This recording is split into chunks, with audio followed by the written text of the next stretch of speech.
Okay, man. Who we got in the building? Okay. You know who's in this business? OG Percy, show no mercy. That's the way my daddy encouraged me. What's going down with you, big homie? Nothing much, man. First of all, I want to thank you for giving us time today.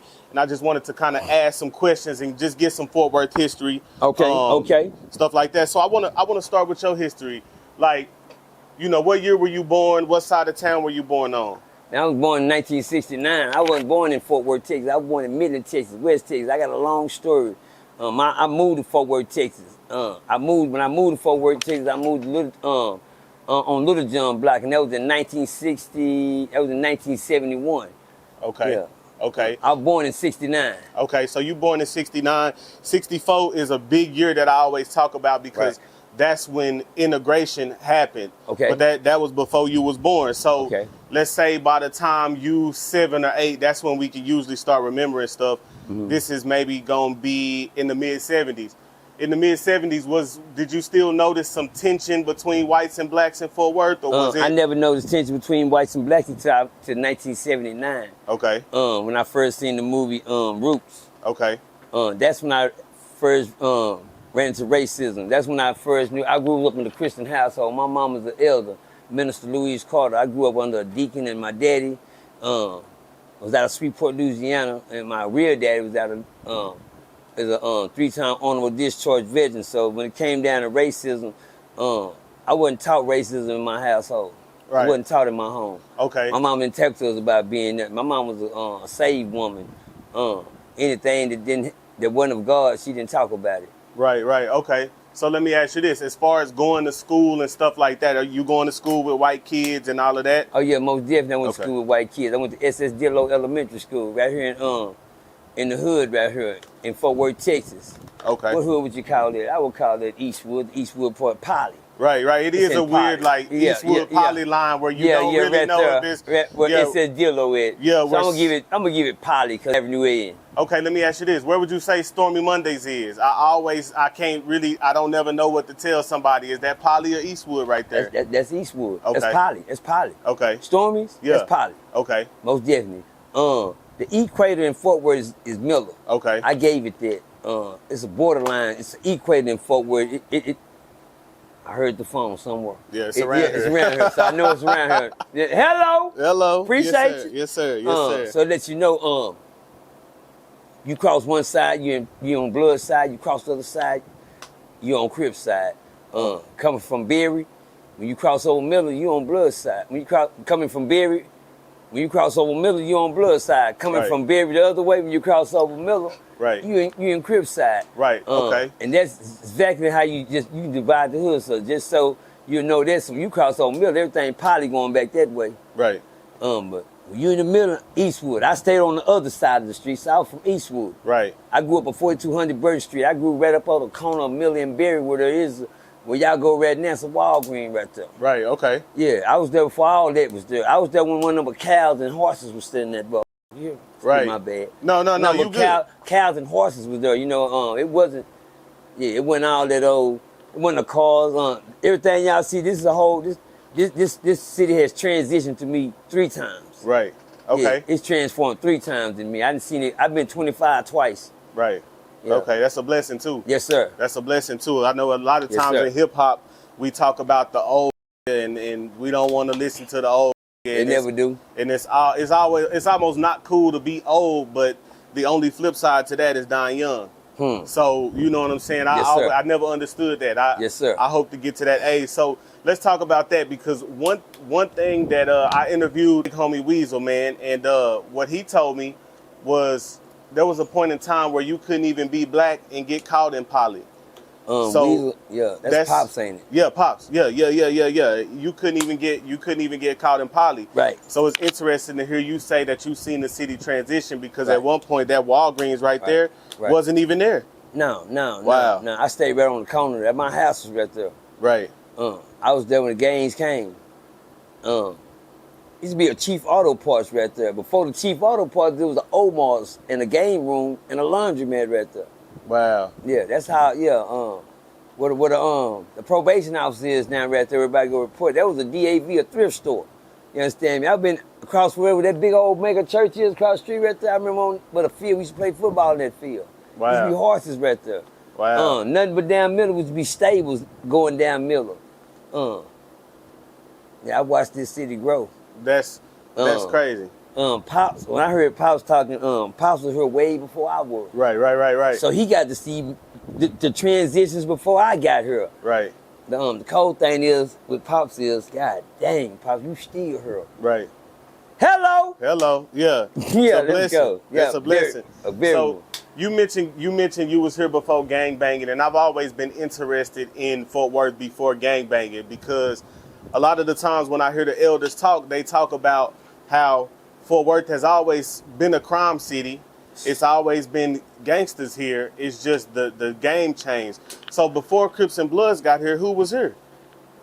The GQ boys. Right. The K9 posse. Okay. All in the family. Stripling brothers. Kona boys. Jolly Times. Dunn Carter Bowling Lane.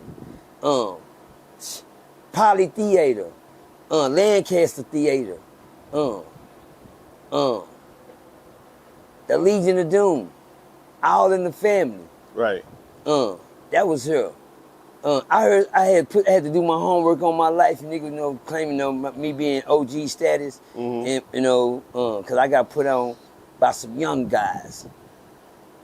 And let me give you the good part about that. I got put on by some young guys. I was 24, about 22, 23. That's still, but if you do your homework nowadays, that's still a young man. Right. You hear me? Right. Don't worry about it. Yeah. Them don't worry about it. Oh, you old, you got put on. Them niggas was my age. You had to be like 24 or something. Yeah, I mean, I was still a youngster myself. Right. Okay. Yeah, but watch this though. Dang, I had something on the tip of my tongue to say. Yeah, but I got put on by some young guys. And they meddled me about that. When I went to prison, all I did was bang with the young guys. The old guys be mad at me in prison, be say, man, old ass nigga, get someone to sit his ass down somewhere, man. Right. Well, I'll run around them old youngsters acting like he's some kid and sit his ass down somewhere. But I didn't. Right. I turned up with the youngsters. I got put on by the youngsters. I went to prison. I hung with the youngsters. And guess what it did for me today? What's that? That's where I get my respect from. Right. The youngsters. Right. Some that these old cats can't even get no more. Right. Yeah, they scared to get out and go get their beer in the store. Look at me and go drive on down, man. I'm still all of them stand in front of the store like that. Why? Right. That's the Frankenstein we created. See, it was all good when we was gang banging, we was having the kids. I got 7 boys myself. You understand me? And it was all good when we was making a Frankenstein. But what always happen when the Frankenstein get off the table? Man. Everybody run. When it comes to life. Right. But we the one put the legs on them. We the one put that hard in them. We the one put that in their hand. We the one put that rag in their pocket. Now the Frankenstein come alive. All the old men scared of them. Right. Running from, I ain't going up there, man. Fuck you, man. Right. Yeah, because guess what? And they don't respect them either. Right. They walk them down like they ain't nobody and have them in a blunt the next day talking about them. Yeah. And calling them a pack. Right. Look, man, I ain't gonna lie to you. Yeah. I'm 33 and I'm not in the streets or none of that. But that's even me, if I see too many young standing at one point, I'm like that too. If it's too many dreads and all of that in one place, I'm gone. Yeah, because you ain't nothing but a target now. Right. The Frankenstein is alive. Right. When the Frankensteins come alive, man, they don't care who they run into. One thing about a Frankenstein, he ain't got a brain and a heart. Right. So he don't got no feelings. Right. You get what I'm saying? Right. He's a monster. Yeah. And now we recognize that in the city, and now they run from it. Right. Okay. So let me ask you this. I've always been curious, especially learning that 5 Deuce came from Louisiana, right? Okay. Do you remember when it first got here to Texas? No, I don't. Worth? No, I don't. I told you, like I was 24. Like I tell you, I can't say that when the youngsters put me on. They do. Right. Okay. Okay. You hear me? Because they was the kids. Right. But let me let you know. So, how can you be the OG back then? You didn't even before the Crips got here, I was already gang banging. Right. Okay. So I had to do my own homework. Right. I had to do my own work. I was an OG before the Crips even got here. Right. You understand me? Yeah. I was, about 24 because I came up in the GQ boys day. I made it through the stuff before the colors got here. Right. But we was already gang banging. Right. Yeah, we was all, but back then, it was all about the bats and chains and knives. Right. Yeah. Right. So it's not necessarily gun for shooting. It was all about these. If you had these, you was nice. Right. You had to grow up like that in the hood. The cold thing about these right here coming up in the hood, this is what was getting them killed too. Right. Because, people abuse these. Once you know you had some hands, Nigga gonna whoop you sleepy. They making clicks called a KO click. What is that? That's the knockout posse. Whoa. Yeah, Look out. But the youngsters that's walking around trying to get in the click. Right. But guess how you get in? We gotta sleep something. Yeah, sleep something. We ain't talking about shaking. Right. Sleeping. I didn't say wobbling. Right. Now you gotta sleep. Yeah. Okay. Boom. So let me ask you this. How did you see the city change as far as the colors? Was it gradual or was it all at? Did it seem like it was all at once? It was boom. Right. It was boom. When it hit, you either in or you ain't. You with this or you ain't with this. Right. When the colors came, niggas was pick a side. Ain't no GQ boys. Ain't no posses. Right. I don't give a damn what posse. Well, this posse's on Broadway. Well, this posse's on the South Side. Right. And what would conflict be about before colors? What would the GQ boys be beefing with the KO boys about at that point? GQ boys always the KO posse. KO that was the cliques after the GQ boys. They came. Them the spinoffs. Yeah, those are KO and PPG Thug League. PPG, y'all know what I'm talking about. They do. Right. But at the same time, you know what? I couldn't even tell you. Right, okay. I was a youngster. Right. So when you was a youngster in the gang, you just going by what the gang leaders say. Right. And how am I in the gang? And we call it GQ boys. I don't know. It really wasn't let me tell you something. It really wasn't beefs back then. Right. Nobody had nobody they was mad at. Nigga, we was out playing football, going to Jot Town skating ring, everybody doing school picnics, all type. Didn't nobody have conflicts like that. So it's really cool. The only time somebody got into it was somebody got into it with somebody. Right. You feel me? And somebody went and got somebody that happened to be in a clique or a posse. Right. But as far as we see this posse, we hit it with them, we see them, it wasn't, I ain't never seen it like, it wasn't like that. Right. If somebody correct me if I'm wrong, but yeah, but whenever, watch this, but whenever a beef occurred amongst a posse, they became rivals. Right. They became rivals. Everybody, it wasn't just now one gang against everybody. Right. See, one gang could be with this and hang with them. Right. And it was no problems. Right. Okay. So it's fair to say that the Crips and Bloods brought all the violence. They brought that wave brought all the violence. Now the violence was already in Fort Worth. Right. Yeah, we had cats like Boot Nose, Billy Ray Maddoxes, the Douglas boys. Right. Yeah, Gerald Douglas, the public enemy #1, Keith Holmes. Right. R.I.P. to Keith Holmes. Right. Yeah. So let me ask you this, had you ever met any of them? Because I've heard of Billy Ray Maddox and the Douglas brothers and stuff like that. We just gave Billy Ray Maddox his 86th birthday party the other day over here at Wings. Right. At Big Wings right here over there on Oakland. He walked in there and they're like Coming to America. Right. Remember how Coming to America, you walk in there, had the angels and shit. But they had that thing figured. Whoever put their money behind that did him a wonderful job. Yes, I came up around people like Big Bull. Right. Okay. Yeah.